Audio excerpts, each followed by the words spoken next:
And welcome again to another edition of Maths Tutorials with Excellent Tutors.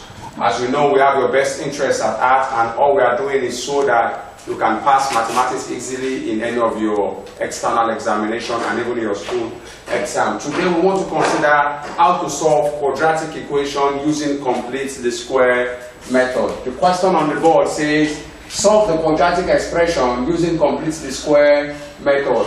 X squared minus 10x plus 15 equal to 0. Now, I want you to pay attention very well so that you will understand what we are trying to do. Now, solution. Solution.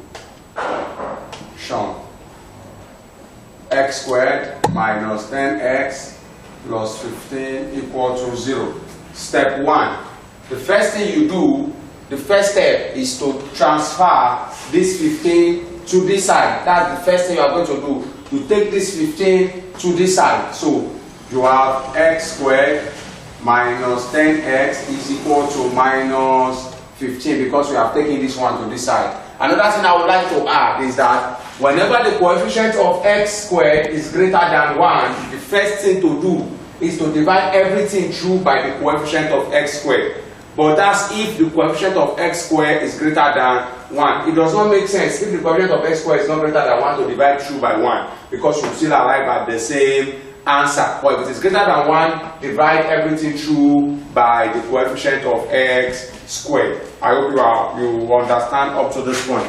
So the next thing we are going to do now is that you are going to square half of the coefficient of x. Square half of the coefficient of x. Square half of the coefficient of x.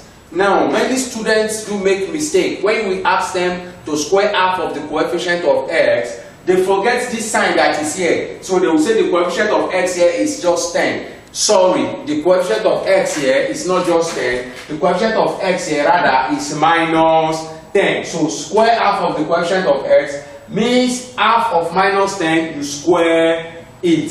Half of minus 10, you square it. So that's half of minus 10, you square it. So half of minus 10 is minus 5 squared. So half of minus 10 squared is equal to minus 5 squared. So the next thing you are going to do is that you will now add your results to both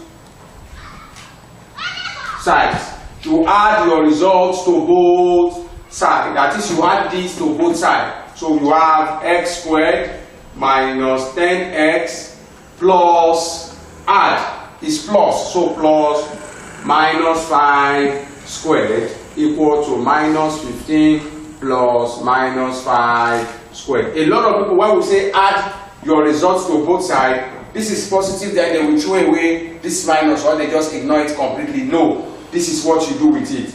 Then the next thing to do is to factorize, or you take the ones that are similar. So you have x minus 5 squared is equal to minus 15 plus minus 5 squared will give you 25.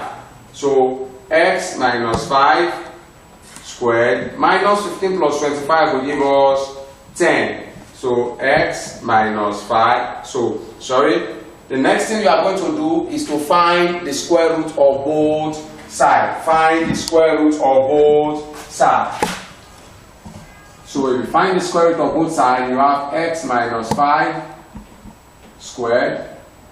You find the square root is equal to plus or minus square root of 10. So now you have x minus 5 is equal to plus or minus square root of 10. Reason being that this square has already cancelled this square root. So x is equal to, take minus 5 to that place, it becomes 5 plus or minus root 10. Meaning that your x is 5 plus root 10 or 5 minus root 10. If you punch your calculator, you can find what root 10 is and write the answer, or the question that might say you should leave your answer in solved form. If you ask to leave your answer in solved form, you can stop here. But if it does not say leave your answer in solved form, find the square root of 10, add this to 5, that's the value of x. So this is how to use complete the square method to solve quadratic equation.